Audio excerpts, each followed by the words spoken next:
मेरे पास ऐसा कोई भी बंदा नहीं है जिस पे मैं ट्रस्ट करके अपने घर की चाबियां उनको दे जाऊं और वो मेरे घर की मेरे बाद महीने बाद सफाई करते रहें। और जिन लोगों पर मैं ट्रस्ट करती हूँ उन लोगों के पास टाइम ही नहीं है। मैं तकरीबन 7 माह बाद अपने घर वापस आई हूँ और अपने घर की ये हालत देखकर मेरा दिल बहुत कुढ़ता है और अपने घर की दूरी मुझे सबसे ज्यादा खलती है। बाकी लोगों के पास तो अपने अपने रिश्ते भी हैं और सब कुछ भी है, लेकिन मेरे पास मेरा घर और मेरे घर के पास मेरे अलावा और कोई भी नहीं है। तो जब मैं महीनों बाद अपना घर आकर खोलती हूँ और अपने घर की ये हालत देखती हूँ तो मेरा दिल बड़ा परेशान होता है और अल्लाह से दुआ करती हूँ कि मुझे मेरे मुल्क में ही ऐसा कोई रोजगार मिल जाए कि मुझे इतनी दूर ना जाना पड़े। आज मेरी घर में पहली रात थी और पूरी रात मुझे नींद नहीं आई, सिर्फ यही सोच सोच कर कि इतना सारा गंद मैं कैसे साफ करूंगी। चूहों ने घर में हालत खराब की हुई थी। हालांकि ये लोहे की अलमारी है और मुझे समझ में नहीं आ रही कि ये अंदर कैसे घुस गए। और इस अलमारी में मेरे बहुत से अनस्टिच कपड़े पड़े हुए थे और कुछ ऐसे भी थे जो मैंने एक बार भी नहीं पहने थे। सबका सत्यानाश कर दिया इन चूहों ने। इस बार इनका कोई ना कोई बंदोबस्त करके जाना पड़ेगा। किचन की भी बहुत हालत खराब हुई हुई थी, हर तरफ जाले ही जाले। देख देख कर बस दिल ही कुड़ रहा था मेरा। कभी कभी तो अपने अकेले होने का एहसास कुछ ज्यादा ही महसूस होने लगता है मुझे। अलबत्ता लॉन बहुत खूबसूरत हुआ था, इतना ग्रीन ग्रीन फ्रेश फ्रेश, और बहुत सारे जो दरख्त थे ना उनके ऊपर फ्रूट भी लगे हुए थे। कच्चे थे अभी, पता नहीं जितने भी फूल हैं या जितने भी फ्रूट हैं मेरी गैर मौजूदगी में क्यों निकलते हैं। आप देखो ना, हर दरख्त के ऊपर फल भी लगा हुआ है और फूल भी बहुत सारे लगे हुए हैं। उसकी शायद ये भी एक वजह है कि जितने भी फल हैं सारे ऐसे मौसम में लगते हैं जब अमूमन मेरा आना नहीं होता। मैं अमूमन गर्मियों की छुट्टियों में आती हूँ जब बच्चों की छुट्टियां होती हैं, और इस बार मुझे जल्दी आना पड़ गया तो इस बार मैं गर्मियों की छुट्टियों में भी नहीं आ पाऊंगी और इस बार गर्मियों की छुट्टियों में बच्चे भी नहीं आएंगे। हाँ, अलबत्ता मैं इंशाल्लाह सितंबर में बिल्कुल वापस आ जाऊंगी क्योंकि अब मुझसे मज़ीद वहाँ पर अकेले रहने नहीं होता।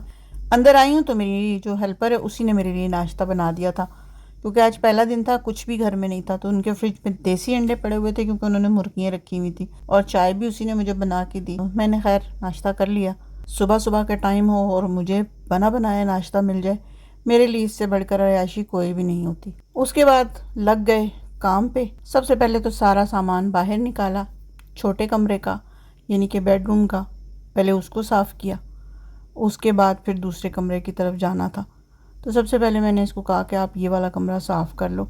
मैं साथ ही लगी हुई थी, लेकिन सारा काम बहरहाल इसी ने किया। मैंने बहुत कम किया, मुझे सिर्फ यही था कि थोड़ा इधर उधर उठा दिया। सारा काम इस बेचारी ने ही मेरे साथ करवाया। आपको इस तरह के लोग भी कम ही मिलते हैं जो आपके साथ लॉयल हों और आपका एहसास करें, अदरवाइज़ लोग जान छुड़वाते हैं। चाहे हम लोग जितने भी उनके साथ हों, यानी हम उनके साथ जितनी भी हेल्प करते हो, लेकिन अमूमन लोग देखा है कि वो लोग जान ही छुड़वा रहे होते हैं। मैं तो बस साथ डस्टिंग करती रही हूँ और चीज़ें मीज़ें इधर उधर देखती रही हूँ, बाकी झाड़ू पोछा सारा उसी ने ही किया।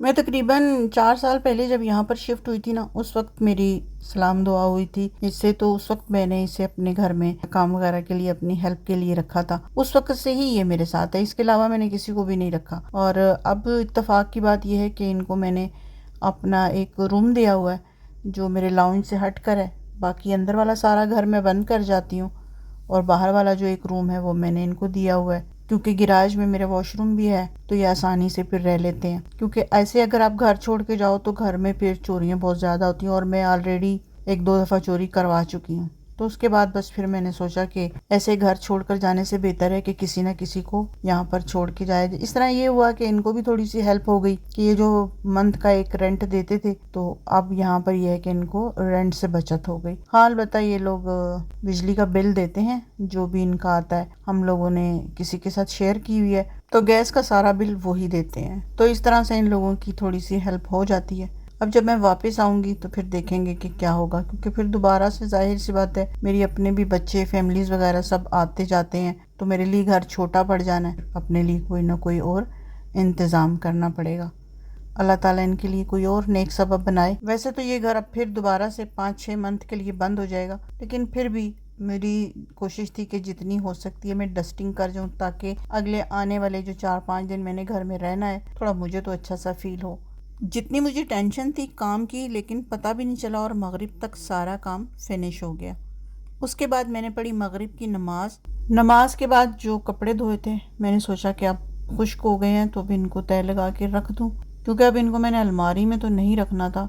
और कपड़ों के लिए मैंने जो एक बड़ा संदूक होता है ना वो मंगवा लिया था, ताकि जो बाकी कपड़े बच गए हैं ना वो मैं उसमें डाल दूं। ये बार बार आकर मुझे कह रही थी कि खाना खा लो, खाना खा लो।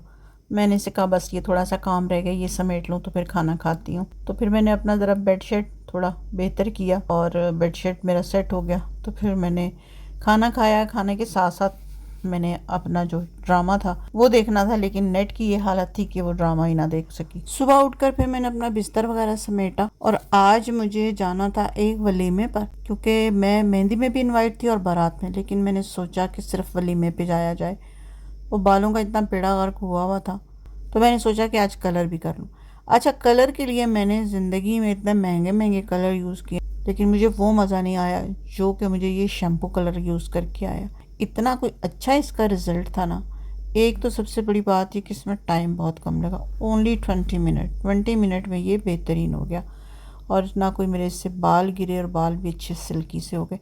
मैं यूज़ करती हूँ लकड़ी वाला कंघा, इसलिए मुझे कोई और कंघा अच्छा ही नहीं लगता। तो मैंने सोचा कि पहले नहा लूँ, उसके बाद तैयार श्यार हो जाऊँ। फिर उसके बाद मैं वलीमे के लिए तैयार हो गई। मैंने अपना ये एक पहले से ही पड़ा हुआ सूट था वो ही निकाला। अलबत्ता मैं ये पहली बार ही पहन रही हूँ। मेरे बहुत से ऐसे कपड़े हैं जो मैंने एक एक बार भी नहीं पहने हुए और सी कर बस वैसे ही अलमारी में रख दिए, क्योंकि यहाँ पर मौसम ऐसा होता है कि आप रेशमी कपड़े पहन नहीं सकते। ना यहाँ कोई फंक्शन होता है, ना कोई ऐसा इवेंट होता है। इवन के ईद वाले दिन भी हम लोग सो के ही टाइम गुजार देते हैं। और रूटीन के अंदर मैं पहनती हूँ लीलन के सूट और अबायास।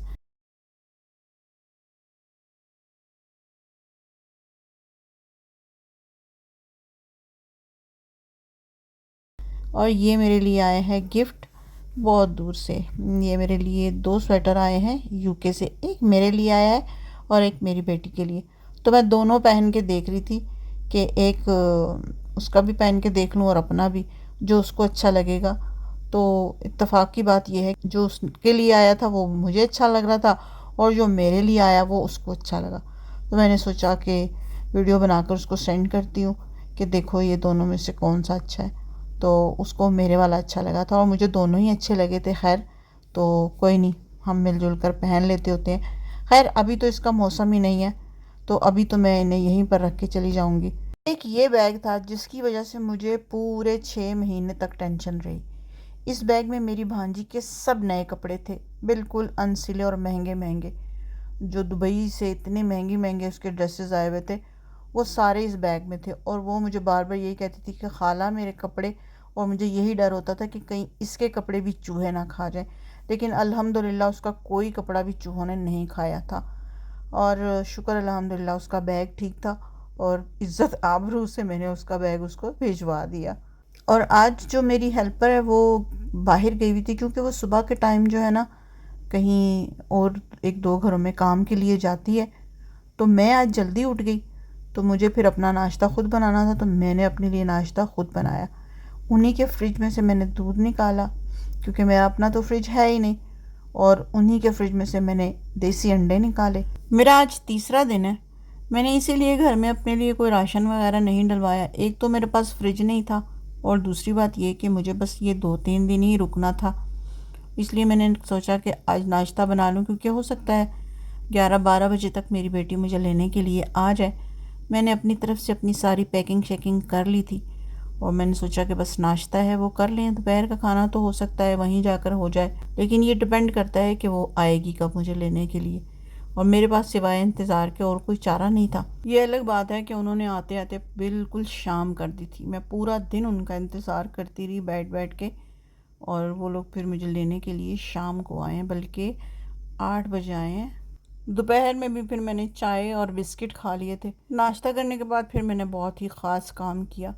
हाँ, ये जो चूहों की दवाई लेके आई हुई थी ना, अब मैंने इनको आखिरी दिन सबको फैलाना था कि ये ना हो कि घर में बच्चे फिर रहे होते हैं तो कुछ ऐसा वैसा हो जाए। तो ये बड़े एक पैकिंग में थी। देखने में तो इसके छोटे छोटे दाने लग रहे थे, लेकिन मुझे लगता है कि ये गंदम के ऊपर, गंदम के दानों पे कुछ कोटेड किया हुआ है। देखो अब कितना वर्क करता है ये तो मुझे नहीं पता, लेकिन बहरहाल मैंने इसको कट करके जो अपने घर के बड़े कमरे के जो कोने खुदरे हैं उनमें जो है ना मैंने इनको डाल देना है, और फिर देखते हैं कि वापसी पे कि इनका क्या रिज़ल्ट है। ये थोड़ी सी मैंने इधर दरवाजे के पीछे डाल दी, क्योंकि ज़्यादातर अमूमन कोनों में ही चूहे आकर खड़े होते हैं। यहाँ ये अलमारी की साइड पे भी लगा दी और कुछ दूसरी तरफ। अच्छे से पूरे घर में मैंने इनको बिखेर दिया। और जब भी कोई ऐसा काम आप करें तो उसके बाद अपने हाथों को अच्छी तरह से साबुन से धोना चाहिए, क्योंकि कुछ पता नहीं होता कि हम अपने अनजाने में कुछ ना कुछ खा रहे हों और हमने हाथ ना धोए हुए, तो ऐसे में होना ये चाहिए कि हमें फ़ौरन से साबुन से अच्छी तरह से हाथ धोने चाहिए। मैं तो वैसे भी बहुत वहमी हूँ, तो मैंने अच्छी तरह से साबुन से हाथ धोए ताकि कुछ ऐसा मेरे हाथों में लगा ना रह जाए। उसके बाद फिर मैंने किया एक और ख़ास काम। मैं अपने जितने भी घर के सारे ताले हैं ना, उनको तेल देती रहती हूँ। लेकिन अभी तो मैं आई 6-7 महीने बाद थी, तो सब ताले जो है ना उनको हल्का हल्का सा जंग लगा हुआ था और थोड़े से सख्त हुए हुए थे। तो सबसे पहले तो मैंने उन्हें ऊपर से साफ़ किया ताकि ये जो डस्ट वस्ट है अच्छी तरह से साफ़ हो जाए। और फिर मैंने जो मशीन का तेल होता है ना, मैं वही तेल डाल देती हूँ। जब हमारे पास इतने सारे ताले हो ना, तो बिल्कुल समझ में नहीं आती कौन सी चाबी कौन से ताले की है। तो मैंने इसका ये जुगाड़ लगाया था कि मैंने नेल पॉलिश से ना हर ताले के साथ उसकी जो चाबी है ना उसको निशान लगाया हुआ था, यानी कि दोनों चाबी और ताले पर एक जैसी नेल पॉलिश लगाई हुई थी, जिससे मुझे आसानी हो जाती है कि भाई हाँ कौन सी चाबी कौन से ताले की है। और ये मैं मशीन का तेल ही डाल देती हूँ। आप सरसों का तेल भी डाल सकते हैं, लेकिन वक्तन फ़वक्तन डालते रहना चाहिए। इस तरह जो आपके ताले हैं, एक तो उनको जंग नहीं लगता और दूसरा वो खुलने में आसानी से वो खुल जाते हैं।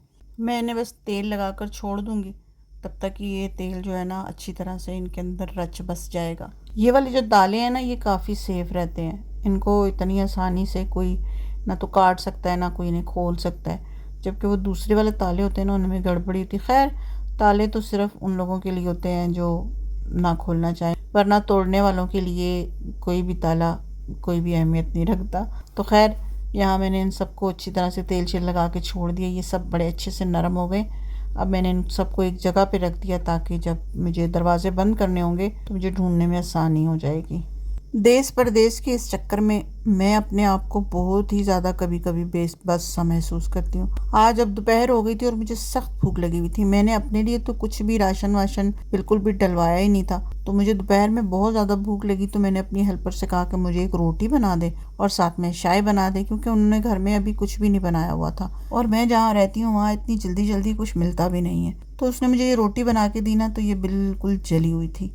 और मैं यही सोच रही थी कि कभी कभी इंसान कितना ज़्यादा बेबस हो जाता है, और यहाँ मुझे भी अपने आप को बहुत ज़्यादा ही बेबस सा महसूस हो रहा था। पूरा इन दिन इंतज़ार कर करके मुझे इतना गुस्सा आ रहा था। फिर मैंने शाम के टाइम अपनी बुक्स निकाली और मैं फिर लॉन में चली गई कि चलो थोड़ी देर तक अपना यहाँ पे टाइम पास करें, क्योंकि नेट भी नहीं चल रहा था। हालांकि मैंने जैज़ पे भी बैलेंस करवाया हुआ था, यानी पैकेज करवाया हुआ था, और जोंग पे भी पैकेज करवाया था, और दोनों में से कोई भी नेटवर्क नहीं चल रहा था। बस फिर मैंने अपने लिए एक पिज़्ज़ा ऑर्डर किया, क्योंकि इसके अलावा और कोई भी हल नहीं था, क्योंकि एक ही फ़ास्ट फूड है यहाँ पर। हालांकि टेस्ट में बिल्कुल भी अच्छा नहीं था, लेकिन फिर भी मजबूरी थी, मैंने खा लिया। तो ये थी आज की मेरी दुखी दास्तान। कैसी लगी आपको आज की वीडियो अच्छी लगी है तो लाइक कर लें, चैनल पे नए हैं तो सब्सक्राइब कर लें। मिलते हैं नेक्स्ट वीडियो में, तब तक के लिए अल्लाह हाफिज़।